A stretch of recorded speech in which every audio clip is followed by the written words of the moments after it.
اور جو درود پڑھ کر بات شروع کرتا ہے اور درود پڑھ کر بات ختم کرتا ہے، اور جس کا ہر حوالہ قرآن اور حدیث کا ہوتا ہے، اور صحیح مسلم، صحیح بخاری اور قرآن جس کا اولین حوالے ہیں،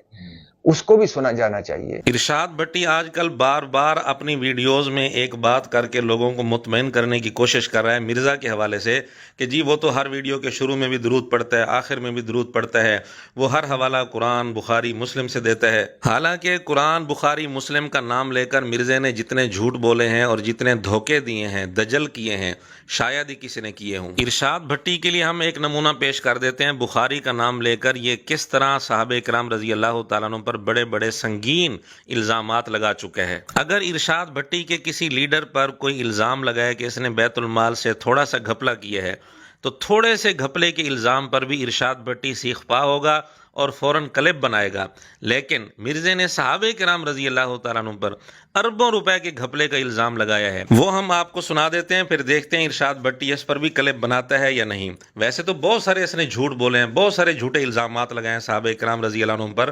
بصر بن ارطاط رضی اللہ تعالیٰ عنہ پر جو اس نے جھوٹے الزامات لگائے، اس پر ہم نے ایک کلپ کل اپلوڈ کیا تھا، ارشاد بھٹی وہ بھی سن لے اور اس کے بارے میں بھی بتائے۔ آج ہم ایک اور نمونہ پیش کرنے جا رہے ہیں کہ اس نے صحابہ کرام رضی اللہ تعالیٰ عنہ پر کتنے بڑے گھپلے کا الزام لگایا ہے۔ آپ کو حیران کن بات بتاؤں،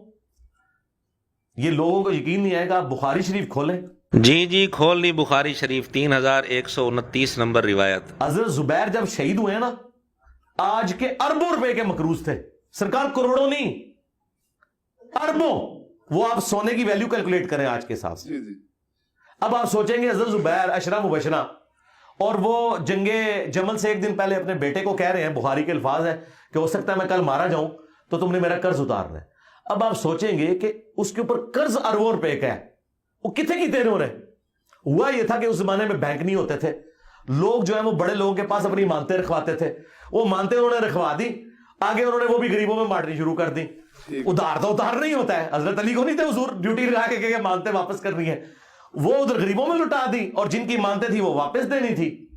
ٹھیک ہے، یہاں مرزا نے ڈنڈی ماری ہے کہ لوگ حضرت زبیر رضی اللہ عنہ کے پاس امانتیں رکھتے تھے اور حضرت زبیر وہ لوگوں میں تقسیم کر دیتے تھے۔ اب امانت کوئی کسی کے پاس رکھے اور وہ آگے لوگوں میں تقسیم کر دے، یہ تو خیانت ہوتی ہے۔ جبکہ اس روایت کے اندر واضح طور پر یہ بات لکھی ہے، جب لوگ ان کے پاس امانت رکھنے کے لیے آتے تھے تو حضرت زبیر رضی اللہ تعالیٰ عنہ اس کے سامنے بات واضح کر دیتے کہ میں امانت کے طور پر یہ نہیں رکھتا، البتہ اس صورت میں رکھ سکتا ہوں کہ یہ میرے ذمہ بطور قرض رہے گا، کیونکہ مجھے اس کے ضائع ہو جانے کا بھی خوف ہے۔ یعنی اگر تیری یہ امانت ہوگی اور میرے پاس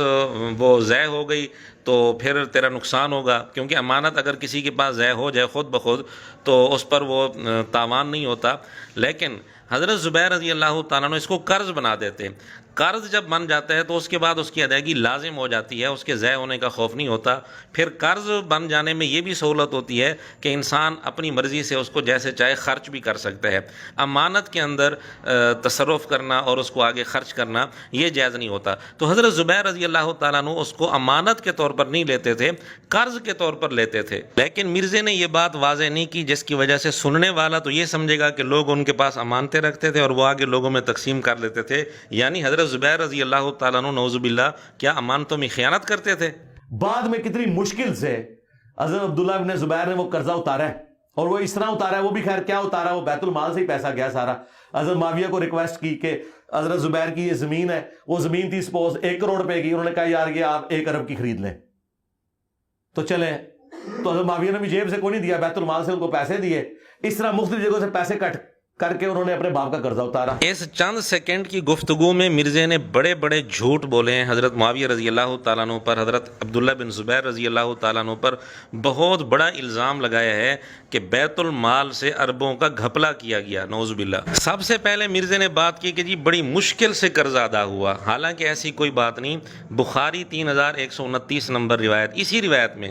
واضح طور پر یہ بات لکھی ہے کہ قرضہ تھا 22 لاکھ اور حضرت زبیر رضی اللہ تعالیٰ عنہ کی کل کل جائیداد بنی 5 کروڑ 2 لاکھ۔ اب 5 کروڑ 2 لاکھ میں سے 22 لاکھ قرض ادا کرنا کیا مشکل ہے؟ پھر عجیب بات ہے کہ امام بخاری رحمۃ اللہ علیہ نے اس حدیث پر جو چیپٹر قائم کیا وہ ہے باب برکت الغازی فی مالی حیا و میتن، یعنی اللہ مجاہد کے مال میں اس کی زندگی میں بھی برکت رکھ دیتا ہے، اس کی موت کے بعد بھی برکت رکھ دیتا ہے۔ امام بخاری رحمۃ اللہ علیہ یہ چیپٹر قائم کر کے بتا رہے ہیں کہ اللہ نے حضرت زبیر رضی اللہ عنہ کے مال میں برکت رکھ دی تھی، لیکن مرزا اسی روایت سے نتیجہ یہ نکال رہا ہے کہ نعوذ باللہ اتنا بڑا گھپلا ہوا تھا، اربوں کا گھپلا ہوا تھا، یوں قرضہ ادا ہوا تھا۔ پھر مرزا نے یہ جو بات کی کہ 1 کروڑ کی زمین تھی، حضرت معاویہ رضی اللہ تعالیٰ عنہ کے پاس گئے کہ 1 کروڑ کی زمین ہے، 1 ارب کی لے لو، حضرت معاویہ رضی اللہ عنہ نے 1 ارب کی لے لی، یہ پرلے درجے کا انٹرنیشنل جھوٹ ہے مرزا کی طرف سے۔ پھر اس سے بڑھ کر جھوٹ مرزا کا یہ کہنا کہ وہ 1 ارب حضرت معاویہ رضی اللہ تعالیٰ عنہ نے جیب سے نہیں دیا، بیت المال سے دیا، یہ بھی پرلے درجے کا جھوٹ ہے، دنیا جہان کی کسی کتاب سے یہ دونوں باتیں ثابت نہیں ہیں۔ تو یہ جھوٹ بول کر مرزا نے حضرت معاویہ رضی اللہ عنہ، حضرت ابن زبیر رضی اللہ تعالیٰ عنہ دونوں پر اربوں کے گھپلے کا الزام لگایا ہے۔ یہ کوئی معمولی الزام نہیں ہے، اور یہ الزام بھی بخاری کا نام لے کر لگایا ہے۔ اب ارشاد بھٹی ہمت کرے بخاری سے یہ چیز ثابت کرے، دنیا کی کسی کتاب سے یہ بات ثابت کر دے۔ اور مرزا نے ساتھ یہ بھی کہا کہ ادھر حضرت معاویہ نے بھی دیے پیسے اور ادھر ادھر سے اور پیسے بھی اکٹھے کیے، وہ بھی ادھر ادھر سے پیسے اکٹھے کرنے کی ان کو کیا ضرورت تھی؟ ان کی اپنی جائیداد اتنی تھی 5 کروڑ 2 لاکھ، بخاری کی اسی روایت میں لکھا ہے، تو اس میں سے 22 لاکھ قرضہ ادا کرنا کون سا مشکل کام تھا؟ اس کے لیے ادھر ادھر سے پیسے اکٹھے کرنے کی کیا ضرورت تھی ان کو؟ جبکہ اصل حقیقت جو بخاری کی اسی روایت میں لکھی ہے وہ اس کے بالکل برعکس ہے۔ وہ یہ ہے کہ حضرت زبیر رضی اللہ تعالیٰ عنہ کی غابہ کے علاقے میں اور اسی طرح مدینہ منورہ میں یعنی مکانات تھے ان کے اور جائیداد تھی، زمینیں تھیں، وہ ساری فروخت کی گئیں، اور اسی روایت میں یہ بات لکھی ہے کہ غابہ کے علاقے میں جو زمین تھی اس کے 16 حصے کی حضرت ابن زبیر رضی اللہ تعالیٰ عنہ نے ہر حصے کی قیمت 1 لاکھ رکھی اور فروخت ہوتی گئی۔ بعض نے قرضہ لینا تھا، قرضے کے بدلے انہوں نے زمین لے لی، اور اسی روایت میں واضح طور پر آپ دیکھ سکتے ہیں لکھا ہے، راوی کہتے ہیں حضرت زبیر رضی اللہ تعالیٰ عنہ کی جائیداد اور مکانات وغیرہ بیچ کر ان کا قرض ادا کر دیا گیا اور سارے قرض کی ادائیگی ہو گئی۔ غابہ کی جائیداد میں سے 4.5 حصے ابھی باقی تھے، وہ بک نہیں سکے تھے، اس لیے ابن زبیر رضی اللہ عنہ حضرت معاویہ رضی اللہ تعالیٰ عنہ کے پاس گئے۔ یعنی جب ابن زبیر حضرت معاویہ کے پاس جا رہے ہیں تو اس وقت قرضہ ادا ہو چکا ہے، اور غابہ کی جو زمین تھی اس میں سے 11.5 حصے بھی فروخت ہو چکے ہیں، 4.5 حصے باقی تھے، باقی حصے فروخت ہو چکے تھے، یا بعض نے قرضے کے بدلے کچھ حصہ لے لیا تھا۔ تو اس کے بعد حضرت معاویہ رضی اللہ عنہ کے پاس گئے ہیں۔ مرزا کیا کہہ رہا تھا؟ جی وہ 1 کروڑ کی زمین تھی، حضرت ابن زبیر چلے گئے حضرت معاویہ کے پاس، 1 کروڑ کی زمین ہے، 1 ارب کی لے لو آپ، تو انہوں نے 1 ارب کی لے لی۔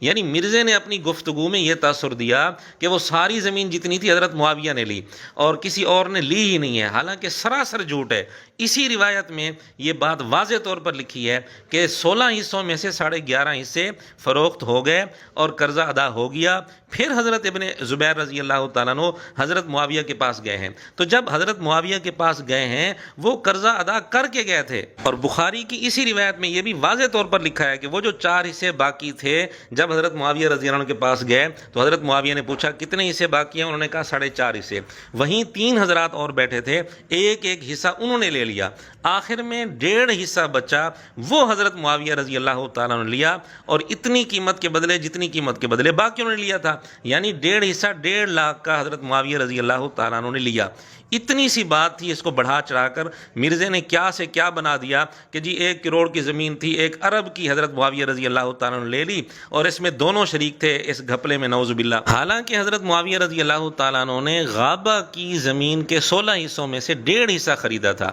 اور حضرت زبیر رضی اللہ عنہ کے جو باقی علاقوں میں مدینہ میں یا دیگر شہروں میں مکانات تھے وہ بھی حضرت معاویہ نے نہیں لیے۔ غابہ کی جو زمین تھی اس کے بھی 16 حصوں میں سے 1.5 حصہ لیا تھا، اور اتنی ہی قیمت کا لیا تھا جتنی قیمت باقیوں نے دی تھی۔ تو اگر باقی 1 لاکھ دے سکتے تھے 1 حصے کا، تو کیا حضرت معاویہ رضی اللہ تعالیٰ عنہ اپنی جیب سے 1.5 لاکھ نہیں دے سکتے تھے؟ ناظرین اندازہ کریں بخاری کا نام لے کر یہ شخص کتنے بڑے بڑے جھوٹ بولتا ہے اور صحابہ کرام رضی اللہ تعالیٰ عنہ پر کتنے بڑے بڑے الزامات لگاتا ہے۔ پھر ایک اور عجیب بات اسی روایت میں یہ لکھا ہے کہ عبداللہ بن جعفر رضی اللہ تعالیٰ عنہ نے حضرت زبیر رضی اللہ عنہ سے 4 لاکھ لینے تھے، انہوں نے 4 لاکھ کے بدلے غابہ کی زمین کے جو 16 حصے بنے تھے اس میں سے 4 حصے لے لیے، یعنی 4 لاکھ کے بدلے 4 حصے لیے۔ اور پھر اسی روایت میں واضح طور پر یہ بات لکھی کہ عبداللہ بن جعفر رضی اللہ تعالیٰ عنہ نے اپنا حصہ جو تھا یعنی 4 حصے غابہ کی زمین والے، یہ حضرت معاویہ رضی اللہ تعالیٰ عنہ کو بیچے 6 لاکھ کے، یعنی 2 لاکھ نفع کے ساتھ۔ یعنی عبداللہ بن زبیر رضی اللہ تعالیٰ عنہ نے تو حضرت معاویہ رضی اللہ عنہ سے 1.5 لاکھ لیا تھا،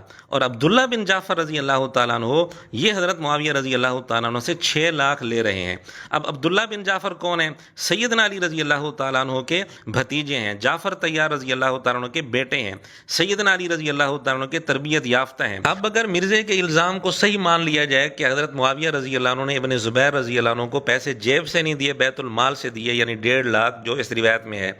تو پھر یہ بھی ماننا پڑے گا کہ حضرت عبداللہ بن جعفر رضی اللہ عنہ کو بھی حضرت معاویہ نے پیسے جیب سے نہیں دیے، بیت المال سے دیے، ان کو تو 6 لاکھ دیا۔ اب سوال یہ ہے کہ کیا عبداللہ بن جعفر رضی اللہ تعالیٰ عنہ کو بھی اس بات کا علم تھا کہ حضرت معاویہ بیت المال سے پیسہ دے رہے ہیں، جیب سے نہیں دے رہے؟ اگر علم تھا تو اس گھپلے میں نعوذ باللہ عبداللہ بن جعفر رضی اللہ تعالیٰ عنہ بھی شریک ہو گئے، یعنی مرزے نے حضرت معاویہ رضی اللہ تعالیٰ عنہ کے بغض میں آ کر خاندان نبوت کی بھی کوئی پرواہ نہیں کی، کیونکہ اگر عبداللہ بن جعفر رضی اللہ تعالیٰ عنہ کو علم ہوتا اس بات کا تو حضرت عبداللہ بن جعفر رضی اللہ تعالیٰ عنہ اتنا بڑا معاملہ حضرت معاویہ سے کبھی بھی نہ کرتے۔ 6 لاکھ درہم کا انہوں نے معاملہ کیا، وہ حضرت ابن زبیر رضی اللہ تعالیٰ عنہ سے تو 1.5 لاکھ کا معاملہ تھا، اور عبداللہ بن جعفر رضی اللہ عنہ سے 6 لاکھ کا معاملہ تھا۔ اب اگر عبداللہ بن جعفر رضی اللہ عنہ کو علم ہوتا تو یہ معاملہ حضرت معاویہ کے ساتھ کبھی بھی نہ کرتے، ورنہ پھر ماننا پڑے گا کہ نعوذ باللہ اس گھپلے میں وہ بھی شریک تھے۔ اور اگر عبداللہ بن جعفر رضی اللہ تعالیٰ عنہ کو پتہ نہیں چل سکا تو 1400 سال کے بعد مرزے کو پتہ چلا ہے کہ انہوں نے جیب سے پیسے نہیں دیے، بیت المال سے دیے تھے۔ پھر ایک اور عجیب بات جو اسی روایت میں لکھی ہے، جس کا حاصل یہ ہے کہ حضرت زبیر رضی اللہ عنہ نے اپنے بیٹے کو وصیت کی کہ قرض کی ادائیگی میں جب کوئی مشکل پیش آئے تو اللہ سے دعا کرنا۔ ابن زبیر کہتے ہیں کہ اللہ کی قسم مجھے جب کوئی مشکل پیش آئی اس حوالے سے میں نے اللہ سے دعا کی، اللہ نے قرض کی ادائیگی کی صورت پیدا کر دی۔ یعنی اس حوالے سے حضرت ابن زبیر رضی اللہ تعالیٰ عنہ کو مشکل پیش آتی تھی، وہ اللہ سے رابطہ کرتے تھے، دعا کرتے تھے۔ اور مرزا کیا تاثر دے رہا تھا کہ قرضہ یوں ادا ہوا کہ حضرت معاویہ کے پاس چلے گئے کہ 1 کروڑ کی زمین ہے، آپ 1 ارب کی لے لو، انہوں نے 1 ارب کی لے لی، پھر ادھر ادھر سے پیسے اکٹھے کر کے یوں قرضہ ادا ہوا۔ یعنی بات کیا تھی اور مرزے نے کس طرح بات بنا دی، کس قسم کا تاثر دینے کی کوشش کر رہا ہے۔ پھر مرزے کا یہ کہنا کہ ادھر ادھر سے پیسے اکٹھے کر کے اپنے والد کا قرضہ ادا کیا، یہ بھی بالکل جھوٹ ہے، بلکہ بخاری کی اسی روایت میں ہے کہ بعض حضرات نے حضرت ابن زبیر سے کہا بھی صحیح کہ اگر کوئی دشواری پیش آئے تو مجھ سے کہنا، یعنی میں تعاون کر دوں گا، مجھ سے تعاون لے لینا۔ لیکن عبداللہ بن زبیر رضی اللہ تعالیٰ عنہ نے اس بارے میں کسی سے تعاون نہیں لیا، یعنی بئی معنی کہ کسی سے ویسے پیسے لیے ہوں بطور تعاون کے یا قرض کے طور پر لیے ہوں تاکہ اپنے والد کا قرضہ ادا کروں، ایسی کوئی بات نہیں، کیونکہ ان کے والد کی جائیداد ہی اتنی تھی کہ اس میں سے قرضہ آسانی سے ادا ہو گیا۔ 5 کروڑ 2 لاکھ جائیداد میں سے 22 لاکھ قرض ادا کرنا کون سا مشکل کام تھا؟ بہرحال اس ساری تفصیل سے آپ کے سامنے ایک حقیقت واضح ہو گئی کہ مرزے کے دل میں صحابہ کرام رضی اللہ تعالیٰ عنہ کا کتنا بغض ہے کہ بخاری کا نام لے کر اس نے کتنے بڑے بڑے الزامات صحابہ کرام رضی اللہ تعالیٰ عنہ پر لگا رکھے ہیں۔ اب ارشاد بھٹی کے لیے یہ لمحہ فکریہ ہے۔ ارشاد بھٹی جو کہہ رہا ہے کہ ہر بات کا حوالہ قرآن سے، بخاری مسلم سے دیتا ہے، تو ارشاد بھٹی صاحب اس پر کلپ بنائیں۔ اگر مرزے کی یہ ساری باتیں سچی ہیں تو ثابت کر کے دکھائیں، اور اگر جھوٹی ہیں تو ارشاد بھٹی اس پر کلپ بنائے اور کہے کہ ویڈیو کے شروع میں بھی آخر میں بھی درود پڑھنے والا یہ شخص درود پڑھ کے پھر صحابہ کرام رضی اللہ تعالیٰ عنہ پر کس طرح بڑے بڑے جھوٹے الزامات لگاتا ہے۔ آخر میں پھر ہم وہی بات کرتے ہیں کہ ارشاد بھٹی کے کسی لیڈر پر اگر اتنا بڑا الزام کوئی لگاتا تو کیا ارشاد بھٹی خاموش رہتا؟ کیا یہ سیخ پا نہ ہوتا؟ کیا یہ ویڈیو نہ بناتا؟ اب دیکھتے ہیں ارشاد بھٹی کے اندر کتنی غیرت ہے صحابہ کرام رضی اللہ تعالیٰ عنہ کے بارے میں۔ اگر ارشاد بھٹی یہ کلپ نہیں بناتا، مرزے کا رد نہیں کرتا اور تعریفیں ہی کرتا ہے اور پھر یہ بات کرتا ہے کہ جی یہ تو بخاری مسلم کے حوالے دیتا ہے، قرآن کے حوالے دیتا ہے، اپنی بات پر ارشاد بھٹی اڑا رہتا ہے، قائم رہتا ہے، تو پھر آپ خود سمجھ لیں کہ ارشاد بھٹی کون ہے اور اس کے دل میں غیرت ہے یا نہیں۔